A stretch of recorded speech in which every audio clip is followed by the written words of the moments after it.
Thank you very much for tuning into this video. You can go to the website at www.lawbarcoach.com. There's more information on the website, and you can book an appointment for tutoring for first-year law exams or the bar exam on the website. So today we're going to talk about how to take a law school exam. It's clearly the most important thing that you will do as a law school student because your final exams are essentially your entire grade in most courses. And it's worth taking some time to really think about what law school exams are because they're so different than exams that you're used to taking in undergraduate and maybe in other graduate fields of study. So let's get into a little bit about law school exams. They are worth all or almost all of your final grade, and this is definitely a unique feature about law school exams compared to what you're used to.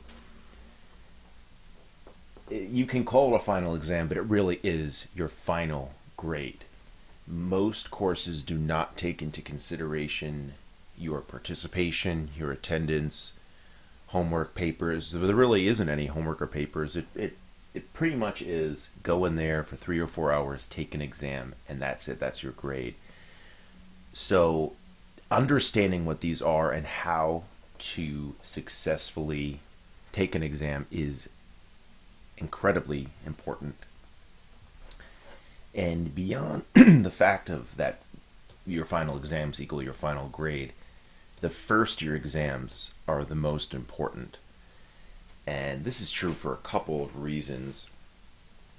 The primary one is that these classes are the basic meat and potatoes of what it means to be a lawyer, and all the rest of the students are taking them, so how well you do in a class like torts or contracts, property, is for judges and law firms a good indicator of how good of an attorney you will be. This isn't, if you take a 10-person seminar later in law school and you get a good grade in that, it's a lot. It's not to take away from that, but it's a lot different in terms of actually showing how well of a student you are compared to everyone else in your class. And in addition, when you apply for jobs for your first summer as a law school student, either at a firm or with a judge or anything else, most of the time you're going to be giving them your grades for the first semester, for the fall semester. And then when you return for your second year, you have your first year grades, and that's what you'll use when you apply for your summer associate job or a summer internship for your second year. So your first year grades really can establish the rest of your career almost. How do people study for final exams? That's really meant for another video, but I'll just touch on that briefly. People make outlines. It's what you do in law school. This is not necessarily unique to law school, but outlining is definitely a law school thing. You take your notes from classes, the briefs you've made on cases, whatever you're doing, and you put it into this gigantic document, hopefully not too big, and this document that essentially contains everything about the course all in one giant outline. Law school exams, how are they graded? They're graded by a curve. Again, this is not necessarily true for every law school, but this is usually the case. Definitely in a lot of the top law schools, there is an established curve for the class, meaning, for example, the professor might say beforehand 10% of people get an A or an A minus, 30% of people get a B or B plus, 20% of people get a B minus, whatever however the curve is, and hopefully or the goal is for the professor that there is a median will come out to say B plus or B. But if you notice here, I say the median is irrelevant. And what I mean, and ranking is everything. And what I mean by that is this. Your professor can say the median for the curve or the average of the curve is a B plus. And you're saying, okay, as long as I do all right, I'll get a B plus. That's the same thing as if the professor said the median or the average will be a C. Now, a C sounds worse than a B plus, but it doesn't matter. It's where you stack up against everyone else. So in one context, a C might be the same as a B plus. A school generally will establish what the median is for that school. A school might say, for first year law classes, there will be a B median. And employers, judges, people know that, and they look at the school and they can then determine where you fall into place. So if you get a B plus and the school's median is a B plus, you look like an average student. If you get a B plus but the school's median is a C, you look like a very good student. That's why ranking is everything. So your goal is to go into that exam and do better than other people. That way you get a higher ranking than them. I'm not saying to be overly competitive or to sabotage anyone, but in your mind you have to realize that you need to try to distance yourself from others in terms of what you're putting on the exam itself. You need to stand out. And the reality is that there are only going to be a few students at the top. The professor's not going to give half the class A's or A minuses. Only very few students are going to get those grades. So if your goal is to get on the law review or to transfer to a better school, you really need to take the time to study the material and practice writing a successful exam answer. So let's take a look at the type of final exam questions. And what I mean by questions, I really mean types of final exams, because a final exam only is going to have a couple questions, and your professor will tell you beforehand what type of exam he or she generally gives. So this shouldn't be a mystery, but it's worth being aware of this, of the different types. The least common is multiple choice, which is either an entire exam or a portion of exam that has a question followed by A, B, C, D, or A, B, C, D, or E, and you have to make a selection. These are very rare in the law school environment. Law school is not about selecting out of choices. It's about making arguments and identifying possibilities, contingencies, conclusions, and so forth. So that doesn't really test your knowledge of the law very well. In addition to that, the important questions in your courses don't always have a right or a wrong answer. So multiple choice isn't really tested that well. Policy questions, I rate uncommon here because they're not common, but they're not rare either.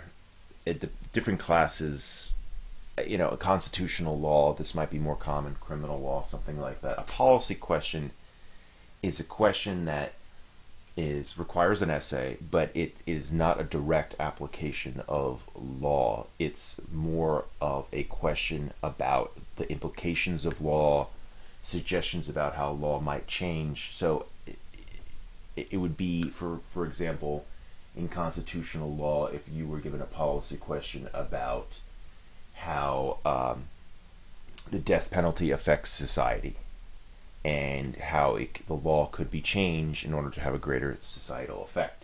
Question like this, you might be in the prompt that you might be told that you're a senator and that you work for a senator and you need to write a memo giving advice or something like that. You're not directly applying law here, you're applying policy. So you can, because of that, you can appeal to certain arguments that you wouldn't make with the law, and this includes ethics, morality, general notions of freedom, liberty. You can really explore, and it's good to do that here, to really go someplace that's unique, new, and different, because again, you need to craft an answer that is distinguished compared to your classmates. Here we go. The most common type of final exam question, the classic issue spotter. It essentially asks you to play the role of an attorney, either as a lawyer or a judge. You will be given a set of facts with a prompt that might ask you some questions or might set up a general situation. You might be told, I divide this here into two categories that usually are the case that I find, is that you're told that either you're the judge or the judge's clerk, or you're a lawyer, meaning either it's the defense, plaintiff, prosecution, and you're given the facts and you're told to write something about those facts, apply the law to those facts. And depending on the way the question is worded will affect how you write. And this is important to note because, again, your professor is judging how well you think and act like an attorney, like a lawyer. So if you don't answer the question properly, you're not being a very good lawyer. This is what an example I'll give here. So if the question says you're the judge's clerk, they're given these facts, and the judge wants to know, or the judge wants you to draft an opinion for him or her. Okay, you're asked to write the opinion. If you're writing an opinion, that means you need to make a conclusion and support that. You might address certain counter arguments, and you should, but you're not going to say they might be correct. You need to come up with an answer. Judges issue opinions. They judge. So in order to write a strong essay response, you must actually come up with a conclusion and support that conclusion, argue. Whereas if you're told you're a clerk that you're writing a memo for a judge, it's a bit different. You're saying, well, Your Honor, there might be 4 different ways that we can answer this question, depending on these different contingencies. Now, this doesn't mean you completely don't make any conclusions or suggestions. At the end, you might say, I think that the wisest conclusion is A, and here's why. However, you might think that B is right. And that's pretty much the same here when you're an attorney. If you're answering the question from the perspective of a lawyer, you might have to write the brief to the court, and you're going to argue, my client is not liable. There was no negligence, and here's why. There may be some counter-arguments, but I'm going to shoot those down. I'm going to distinguish those. A memo is different. If you're an attorney and you're asked to write a memo to a partner analyzing the strength of a case, you have to then explain all the different possible outcomes, different counter-arguments. You might say, I think we might lose here. So in summary, exams are hypothetical situations. They supply new facts, and sometimes they even ask you to apply new law that you didn't even learn in the class itself. And this is where I want to stress again how important it is to practice for an exam and to be very aware of what a law school exam is testing. It is not testing your knowledge of a body of law, the years that cases were written, or the judges, or what things are called. It is asking how well you can act like a lawyer and think like a lawyer and make arguments like a lawyer and write those arguments out. I've seen students memorize an entire course frontwards and backwards, but then they don't write a good exam because they have never practiced actually taking what they've learned and making arguments out of it. And similarly, I've seen people who sort of know the material, but they're fantastic at making arguments. They can literally take an outline for a class that they've never even taken, review it, and they're ready to go because they can make arguments on the fly. And that's what you need to practice. And you can do this by taking practice exams, by reading something in your notes or your outline, and then looking away for a second and trying to make an argument in your head, or say, well, I wonder how that would apply to something I saw last night when I was watching Law and Order, or you're answering questions and you're identifying issues. All right. Earning your grade. This is the most important part, I suppose, because we're talking now about how you actually get the grade that you get on a law school exam. Each question will have a different point value. For the most part, in most situations, the professor will have a question or series of questions and will write 20 points, 20%, 30 points, 40, whatever. And this means, of course, that it's weighting the value of each of your responses. This is important for a couple of reasons. You should plan your time when you're taking the exam to focus on the most important parts of the exam. If a question is worth 10%, you should not spend more than 10% of your time. If a question is worth 50%, you should spend half your time on that question. So you need to really pay attention to how valued each question is. A good tip here is to always just review the test when you get it. The test begins. Don't just start answering the first question. Take a look at each question, get a lay of the land, see how many questions there are in the first place, and how many point values each question are. What I used to do is I would go through, say there were 4 questions, I would set up my document that I was writing my exam out, and I would write question 1 on one page, question 2 on the next page, question 3, whatever. That way I would actually sort of set up the skeleton for my exam ahead of time, and it kind of forces you to do some planning. You've already divided your document into 4 different things, and then from there on you can continue planning. I should mention here also that if you're completely unfamiliar with a law school exam, unless your professor, which this is exceedingly rare, asks you to handwrite an exam, for the most part, 99.99% of the time, you're going to be taking your exam on a computer, either through software that's provided by your school or just in a Word document itself, and typing up your exam digitally and then submitting your document as your final exam response. So your final exam, the product you're making, is really just a Word document, a series of essays. So since each question has a certain amount of point value, it's smart to go for the low-hanging fruit, to always get the low-hanging fruit. If you spend your time perfecting a question that's worth 25 points, but then you fail to address a question that's worth 20 points, you really screwed yourself. You should at least, even if that 20-point question is a hard one or you don't have much time, get to it, answer half of it. Half of that's 10 points. Whereas perfecting a 25-point question, maybe you just get a couple points right at the end. That's not worth your time in comparison.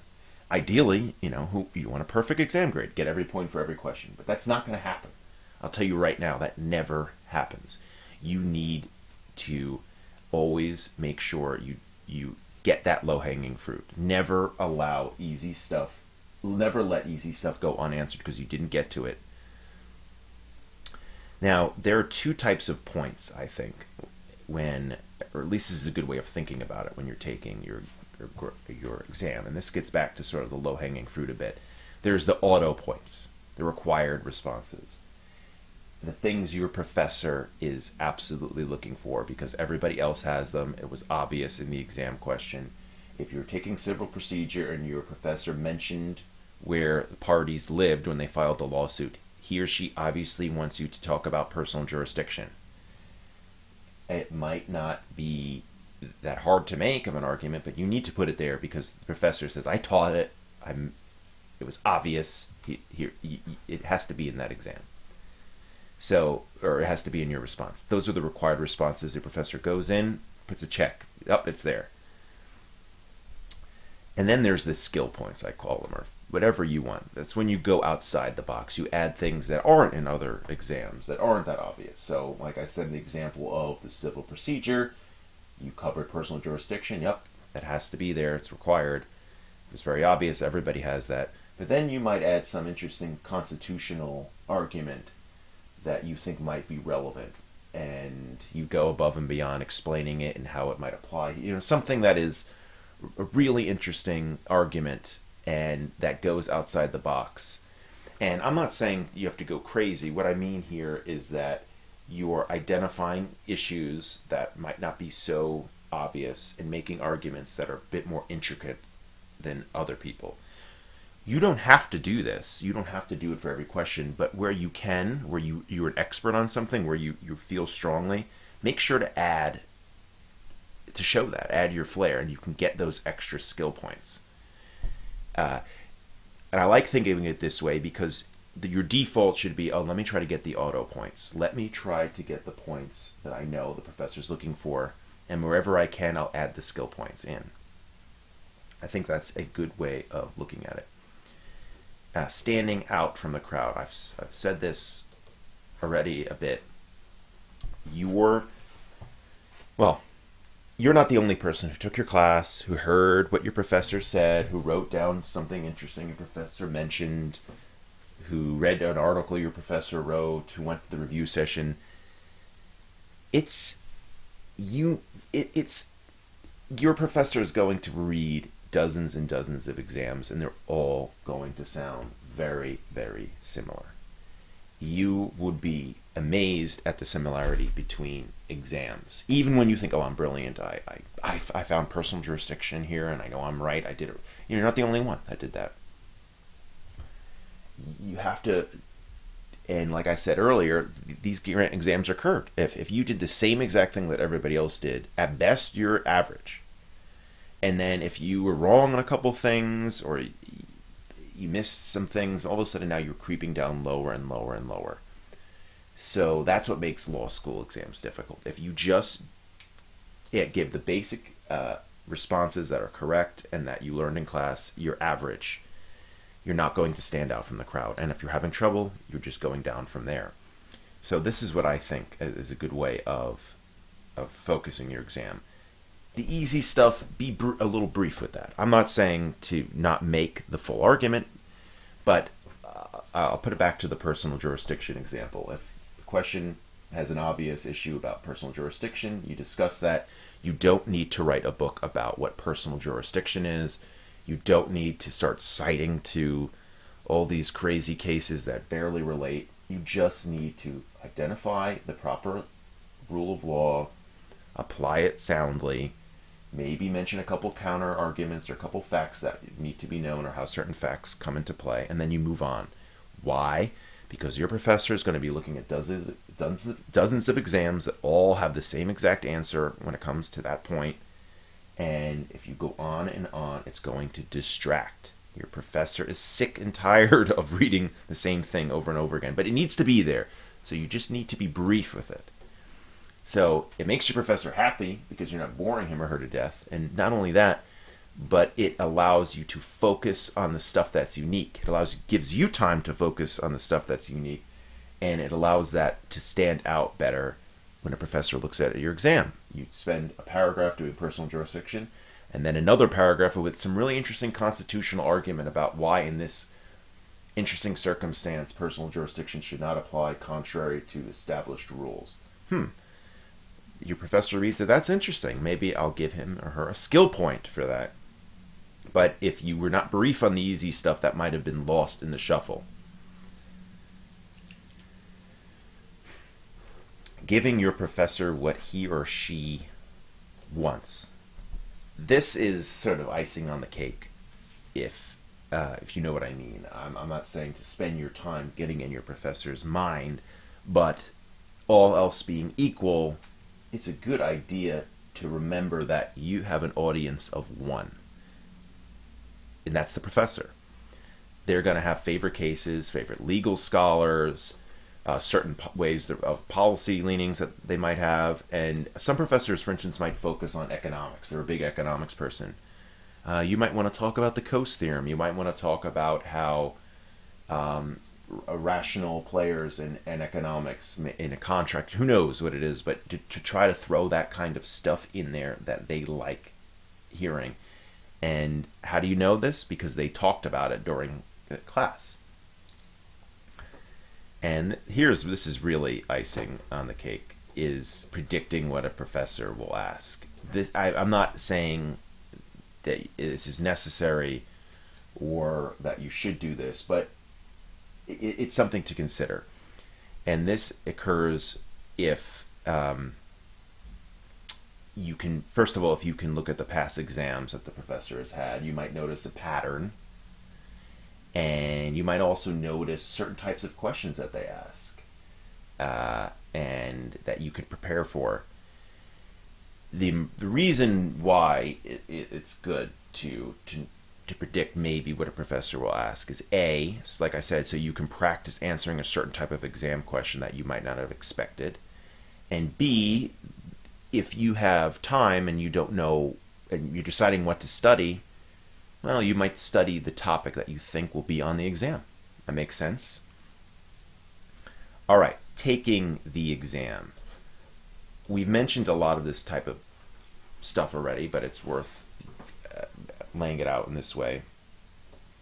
I said you need to plan your response. I mentioned how the first thing I do is I would write down question 1, question 2, question 3, question 4. That is the very beginning of a plan. I've planned my exam into each question.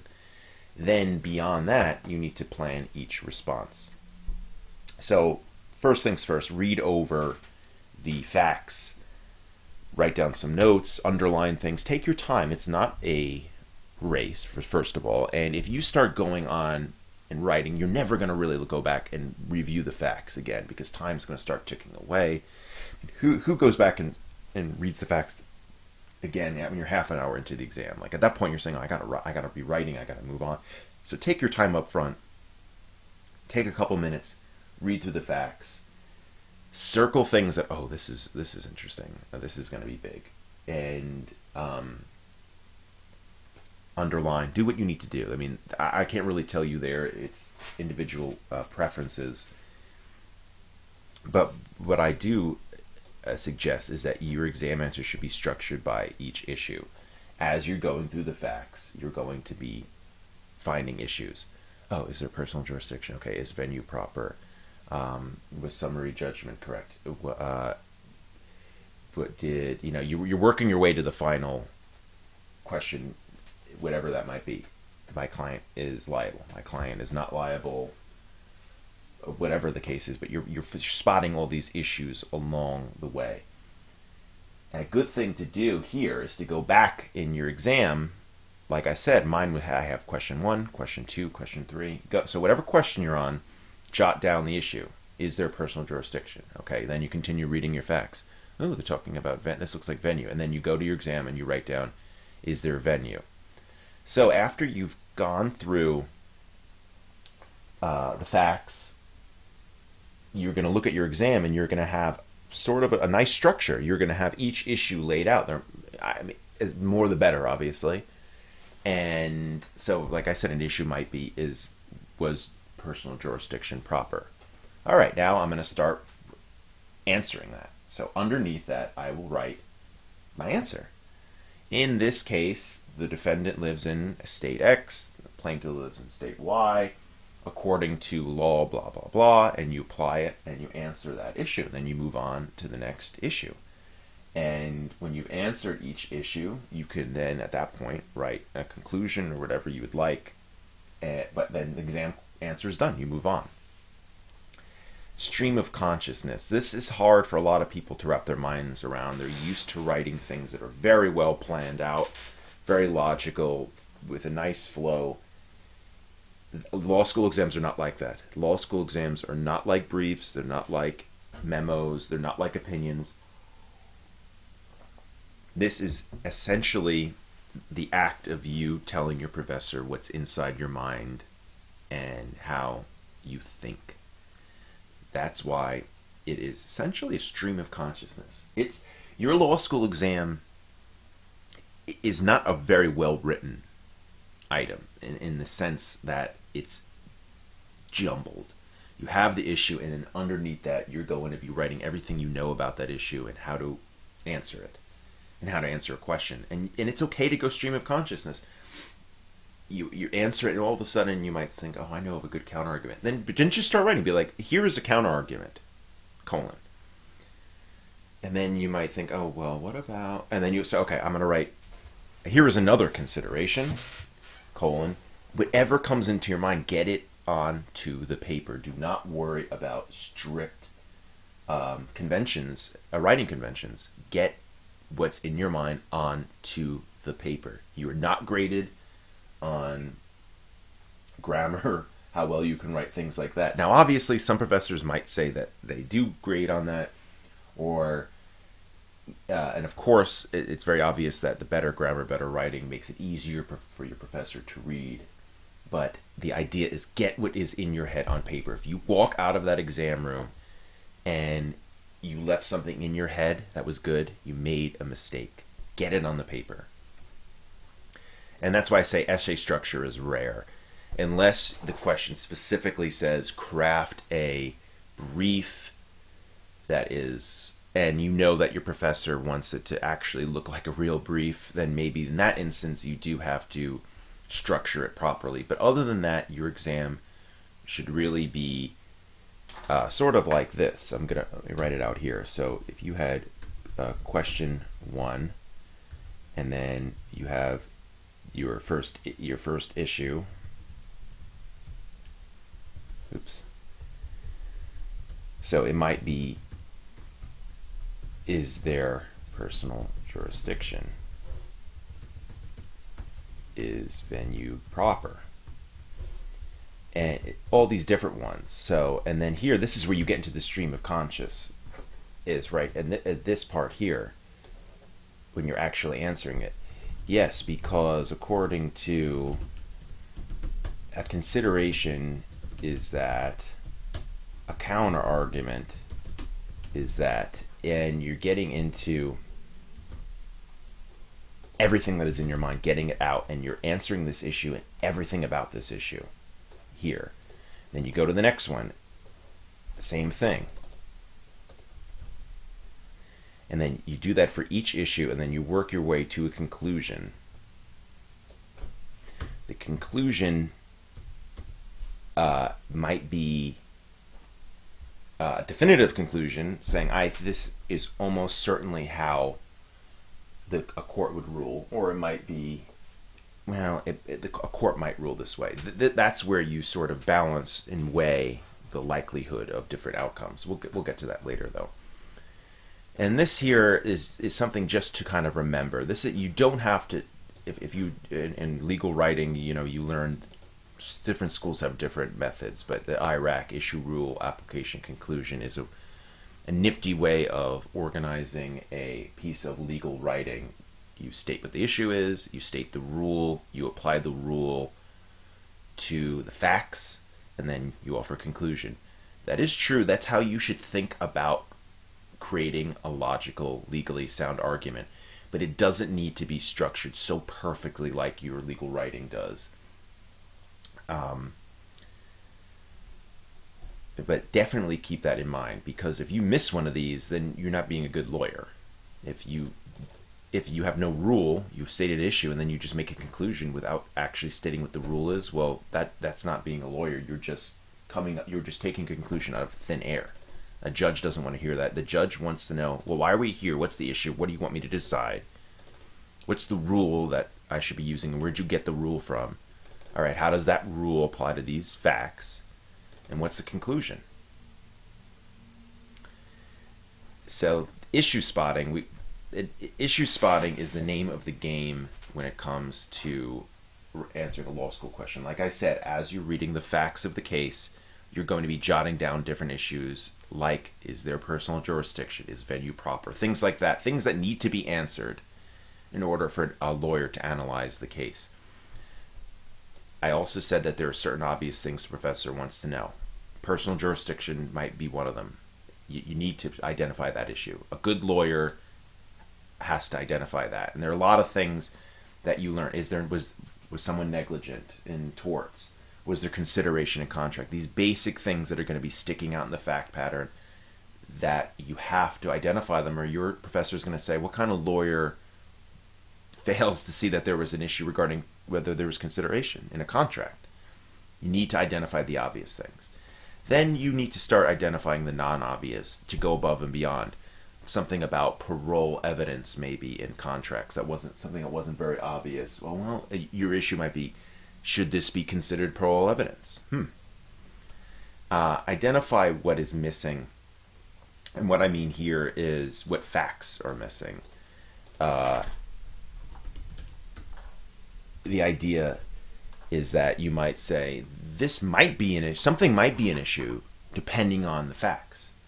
If person A and person B are married, there might be an issue because person B will not be allowed to testify. Whatever the case is. Your professor likes to know that because lawyers not only make legal conclusions based on facts, but they also seek facts to help them make legal conclusions. They don't just sit in a room, get documents and write. They might have to go, let's say, well, what else do I want to know, and where can I get that? I might want to know where somebody is domiciled. All right, let me go out and find that out, and then I can answer an issue based on that. And you can say that in your response. I would like to know if ... And it would help because, or it would influence the outcome because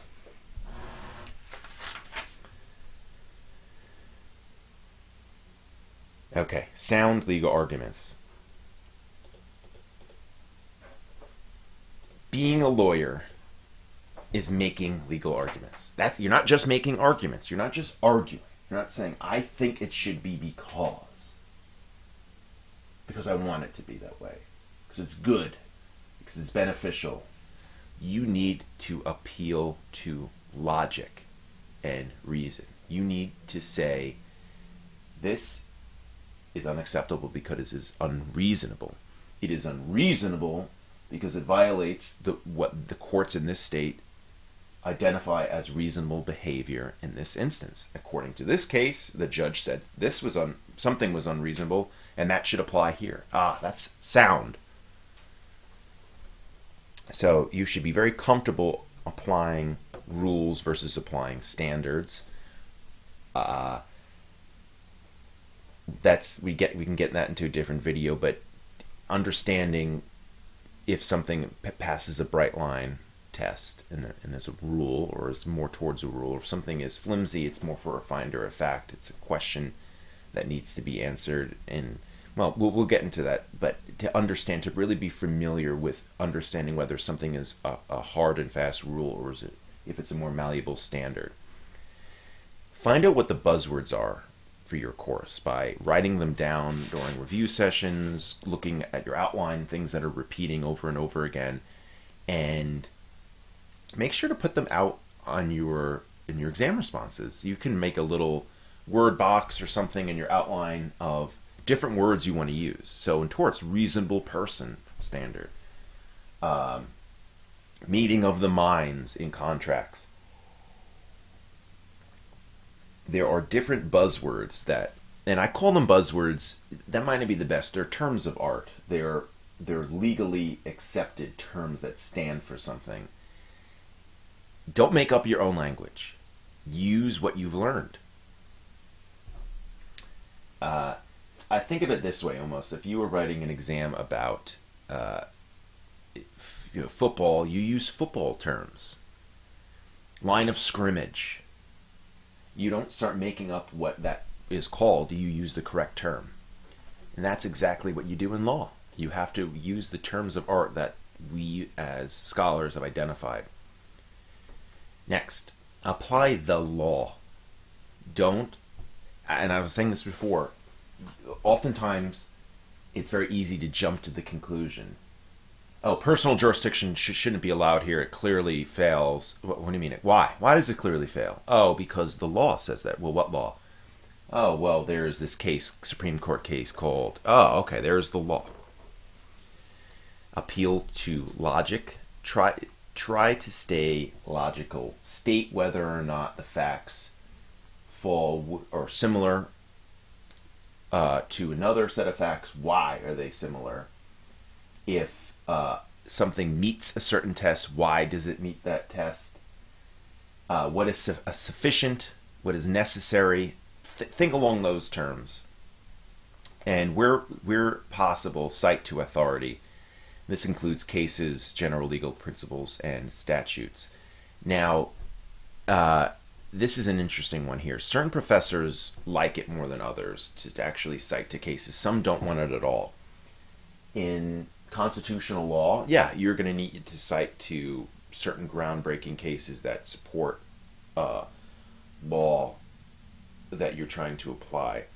But in torts, you might just talk about the reasonable person standard, and you don't need to start saying what case applied that or what case recognized that.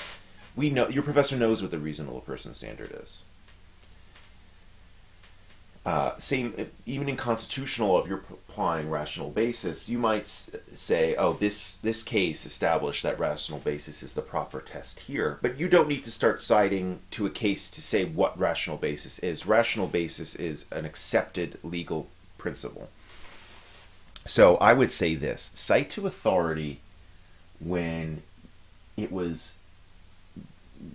can, when it's simple, when it's a major case, but don't break your back wasting time looking to see what cases stand for what. You're ultimately just making arguments. It doesn't really matter a whole lot where it comes from in the context of your exam. But that's different. We talked about different types of questions. If you're writing an opinion, you're asked to write a legal opinion, well, you should definitely cite to some authority there if you can.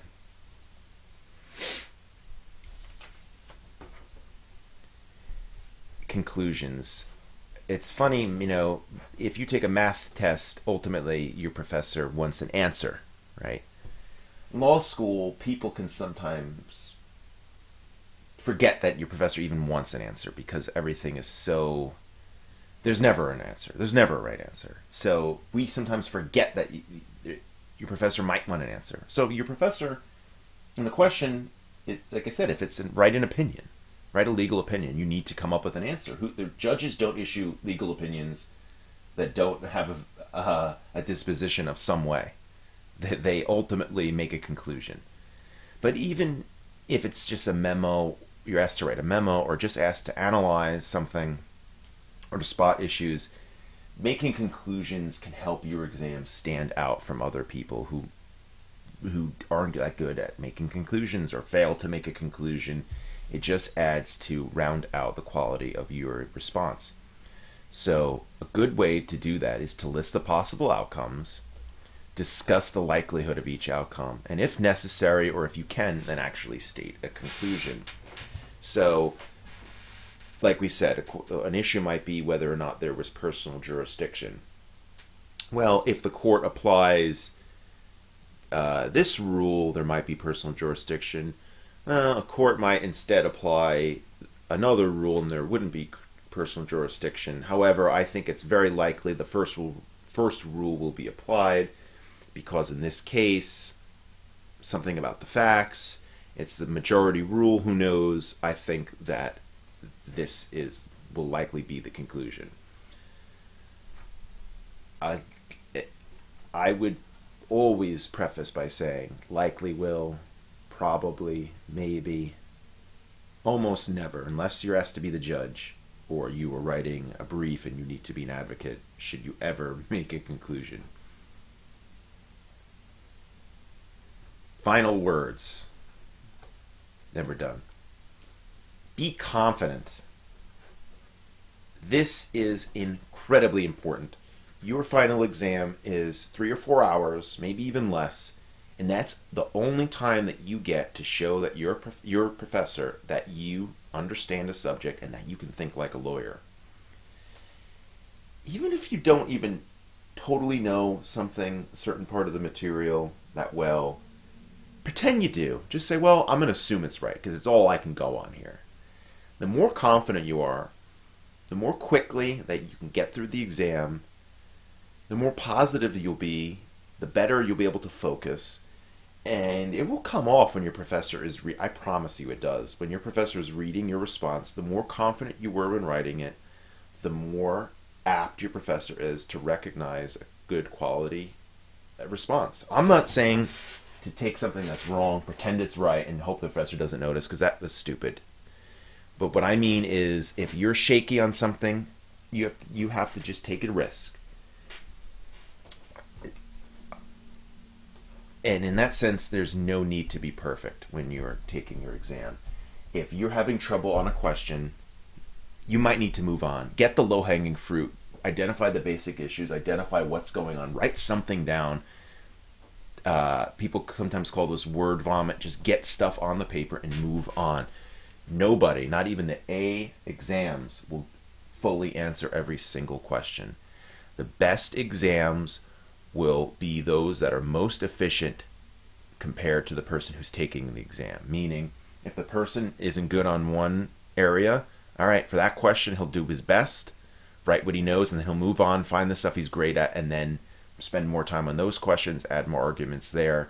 And when it's all said and done, they've given their best on the exam. They were not bogged down in any one question or portion of the exam. You don't need to be perfect. So do not be scared to move on. The worst thing is to get to the end of the exam and you barely got to the last question. That might have been worth 25 points. Which means that you lose 20% right up front. So now you're starting at 80%. Or I'll put it this way. Let me backtrack.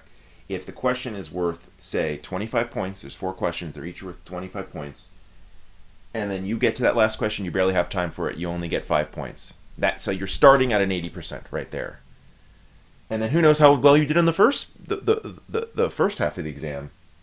So why would you do that? Get to that last question, get half of it, get the low-hanging fruit, write a bunch of stuff down, get a lot out there, and don't give up points. Do not handicap yourself.